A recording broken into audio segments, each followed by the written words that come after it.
the frequency of red hair in Europe. This was an interesting one for me because obviously my beard is red. It's hard to tell with this lighting, but in the sun, you could really see it. You're looking like a homeless man with this shaggy beard. So funny enough, even in the territory that is red, it's still only a percentage of 10%. Only 10% of the people here have red hair. That's still not much. So everywhere else, it's even lower. But then there's this weird pocket inside of Russia, and I'm trying to think genetically how that happened because I think I remember the story. There were Vikings that went deep inside of Russia, but I'm not sure if that's any connection to it. Apparently they're connected to this people group that live in this republic inside of Russia. I should have known that. You can kind of see the redness in their hair right here. It's interesting because this is not technically talking about blonde hair. When I was born, I had red hair. I think that's common for blonde people. According to Google's AI, no, not all blondes are born with red hair, but it does happen. But yeah, sometimes the red turns into a blonde when you're a baby. You can kind of see reflection of like the Viking invasion because they were mostly after this part in the British Isles. These are more of, I guess, the Celtic blood here in Ireland, Wales, Scotland. It's funny how some of it jumped across into the lowlands in this part of France. However, all the lands the Celts did once control a long time ago, that didn't necessarily mean that the red hair followed with them, which makes sense considering you're talking over 2,000 years ago. But yeah, this map does literally show where the Celtic people were most prominent. And some of these final two tones, 1 to 2% or under 1%, so it's very unlikely, but you still can get red hair. We've got them contained on a couple of islands, but there's been an outbreak in Russia.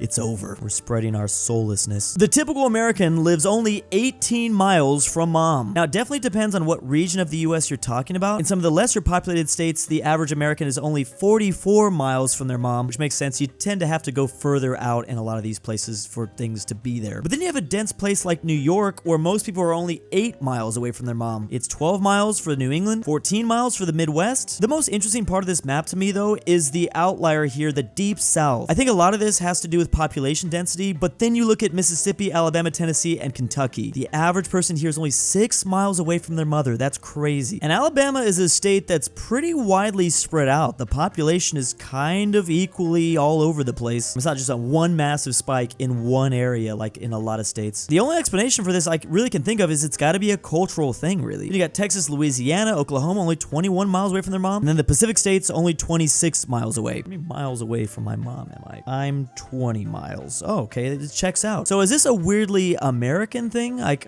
are Europeans not doing this? Oh, this is such an insane point. Given the trajectory of US real estate prices, I suspect that figure will go even lower. I feel like a really big thing to consider here, though, is what age are they counting? Is it like 18? Because the vast majority of 18-year-olds, 19-year-olds, 20-year-olds, they still live with their mom. I don't know, maybe not the vast majority if you went to college, if you go away for college. But still, that would definitely severely impact the averages here. Like, I kind of wish they did like 30 and above. I thought Italian men always stay at home. So maybe this is I don't know. Because it basically comes down to the average age Europeans leave home. I mean, in Serbia and Croatia, it's 32. Italy right here is 30. So this, yeah, who knows? Here's a map of the current Islamic world right now, broken down here into the different sects. First of all, immediately my eyes drawn to India. Obviously, there was a massive partition not that many decades ago where Muslims either went to modern day Pakistan or Bangladesh. It was East Pakistan at the time. Look at this pocket of Shia, though, just on the border of Nepal. Interesting that India still does have a lot of Muslims, though. China also has Muslims. This region is actually often talked about. Muslims are as far up as Central Asia and parts of Russia. That's where all the greatest UFC fighters come from. And then pockets of Muslims going as far up into Bosnia and almost in Croatia. Pretty big spot here in Bulgaria, as well as Crimea. And the Islamic world is also beginning to spread pretty far down into Africa, even on a spot in Madagascar. These regions actually have a lot. The other interesting thing is the divide between Sunni and Shia. Obviously, Iran is the big Shia region, but there's also this part of Yemen and these areas in Lebanon. This explains why Iran supports certain regions, but then these small pockets of Shia that can be found all throughout here is fascinating. Look at all this area in Turkey, and then this area in the south of Albania. You can even find Shia in modern-day Chad, as well as just Vietnam and parts of Cambodia. I'm wondering how that happened. Most of Southeast Asia, Indonesia is Sunni. The southern part of the Philippines has slowly become more Muslim. And then there's the Ibadi region, which is just kind of in Oman, but there is an interesting pocket here in Algeria and Libya and Tunisia. There's only 3 million that follow that sect. 300 million are Shia, and then 1.8 billion are Sunni. I love how highly detailed this map is. Now, don't forget that Indonesia technically has the most Muslim population. Which animal meat is banned? Judaism versus Islam. So they've actually both agreed that pig meat is banned. The way I've been explained it is because pigs are dirty. They roll around in their own shit. Also, any bird of prey, I guess that includes includes our bald eagle in the US, then this is where the divide begins. So Jews won't eat amphibians, which I don't think I'd want to eat a frog. I like frogs. Well, to be fair, I guess I would try it, but also reptiles, it's a broad term. No animals with split hooves. Fish without fins and scales. Oh, no lobsters. Shellfish, I knew about that. Oh, and then mice, when dead. Then for Muslims, no horses, mules, or donkeys. Horses allowed for Sunnis. Animals with fangs or canine teeth. No monkeys or apes. Lizards specifically. Scorpions, crows, and snakes specifically. I remember reading a lot of this just comes down to, for humans centuries ago, health reasons. Like you just shouldn't in general eat these animals. Well, health reasons or resource reasons, horses are more important than just for food. They do other things for humans like carry stuff. I guess horses and camels, that's a good point. Yeah, like reptiles might be poisonous. You just shouldn't eat mice. Same goes for monkeys. I guess it does say mice when dead. You can eat them alive? What? I totally agree with this. This is kind of a weird way to try to show things as different, but in reality, it's mostly the same. I mean, technically, even Christianity has a very similar list. Camels, rabbits, pigs, moles, mice, lizards, and then many people know about Hindus and their love for the cow. They won't eat beef. They're mostly vegetarian. The most popular team in each U.S. state is across all sports. And this is part of the reason why I'm a big college football fan, because just look at how many states love their college football. Well, I guess it could be any sport that the university plays. You got the Georgia Bulldogs, the Alabama Crimson Tide, the Ole Miss, Arkansas. A lot of these states don't have big professional teams, so they use their university to really go all out. Tennessee and Kentucky also with the same going for their university. There's West Virginia. There's Ohio. And Ohio has professional teams. Well, to be fair,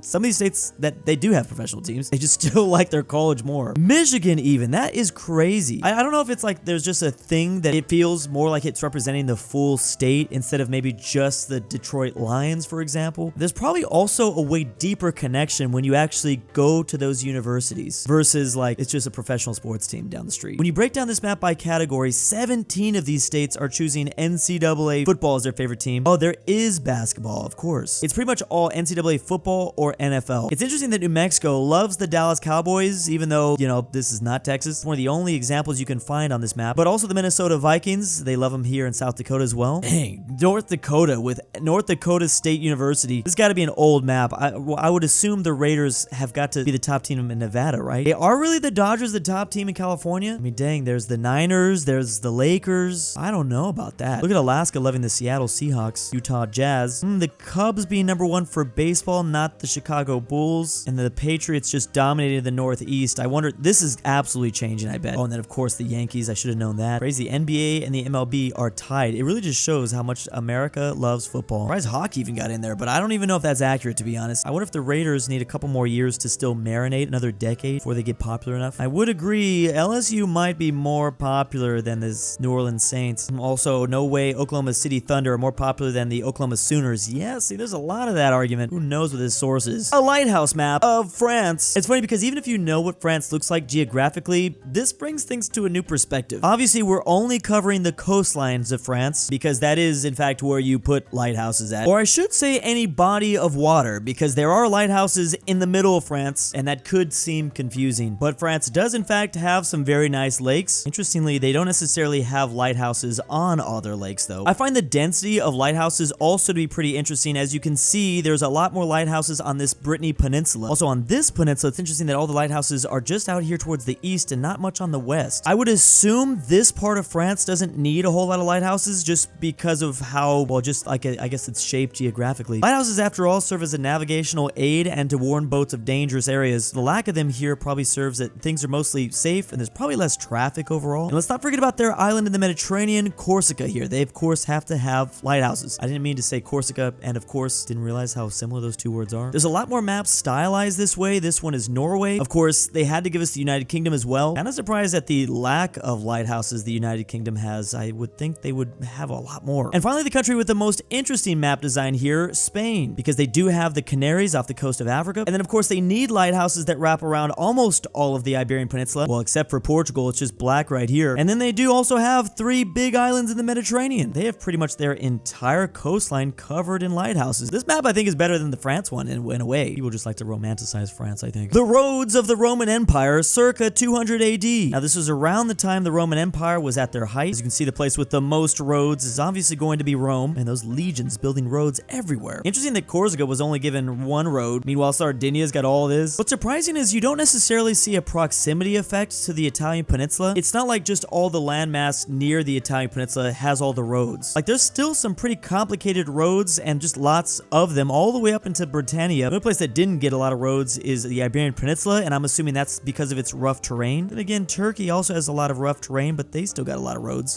Greece, yeah, it probably does come down to that, because Greece doesn't have much. See, those places are very mountainous, very hilly. Did manage to get some roads through the Alps, though, I see. Of course, they definitely had a lot of roads here in Carthage. The fact they didn't connect this kind of bothers me. They literally had roads that wrapped around the entire island of Cyprus. Really love the artwork in this map as well. Roads that far into the Sahara? Interesting. Yeah, people always forget just how deep into the African continent the Romans went. They had ways to travel through the giant desert and get to the sub-Saharan region. Big thanks to patrons. Month 1 in Drew's basement. Kansas was mentioned. I can't sleep without Drew's voice. Drew's Argentinian Grandpa. I'm back, Amateur boys. Archaeology. aPhatNarwhal. Carmel Saida. DaBeautiful-MEGAN-Underwood. InquisitorXarius. KirinoIsBestGirl. Tyrol. The Mexican KingBearHaze. Fredrik Tibblin. And ZaneyBoi.